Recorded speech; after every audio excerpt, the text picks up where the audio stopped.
Duck, the Great Western engine, worked hard in the yard at the big station. Sometimes he pulled coaches. Sometimes he pushed freight cars, but whatever the work, Duck got the job done without fuss. One day, Duck was resting in the shed when Sir Topham Hatt arrived. "Your work in the yard has been good. Would you like to have a branch line for your own?" "Yes, please, sir," replied Duck. So Duck took charge of his new branch line. The responsibility delighted him. The line runs along the coast by sandy beaches till it meets a port where big ships come in. Duck enjoyed exploring every curve and corner of the line. Sea breezes swirled his smoke high into the air, and his green paint glistened in the sunlight. "This is just like being on holiday," he puffed. "Well, you know what they say," laughed his driver. "A change is as good as a rest." Soon, Duck was busier than ever.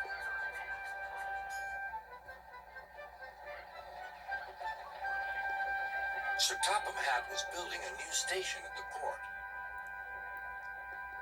Duck pulled the heavy freight cars wherever they were needed. Bertie looked after Duck's passengers, and the other engines helped too, but the work took a long time. Noise and dust filled the air. "Don't worry," whistled Toby. "The station's nearly finished." "And on time, too," said Duck thankfully. Duck felt his responsibility deeply and talked endlessly about it. "You don't understand, Donald, how much Sir Topham Hatt relies on me."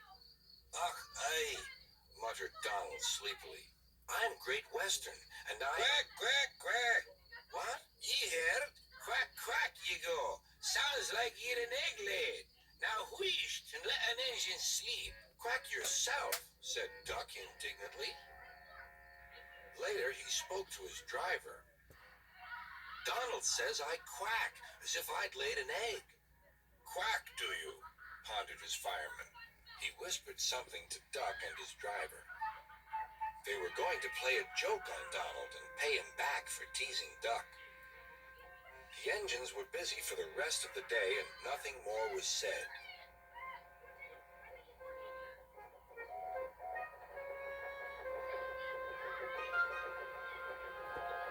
Not even a quack. But when at last Donald was asleep, Duck's driver and fireman popped something into his water tank. Next morning, when Donald stopped for water, he found that he had an unexpected passenger aboard. A small white duckling popped out of his water tank. "Now, who's behind this?" laughed Donald. The duckling was tame. She shared the fireman's sandwiches and rode in the tender. The other engines enjoyed teasing Donald about her. Presently, she grew tired of traveling and hopped off at a station, and there she stayed. That night, Donald's driver and fireman got busy, and in the morning, when Duck's crew arrived to look him over, they laughed and laughed.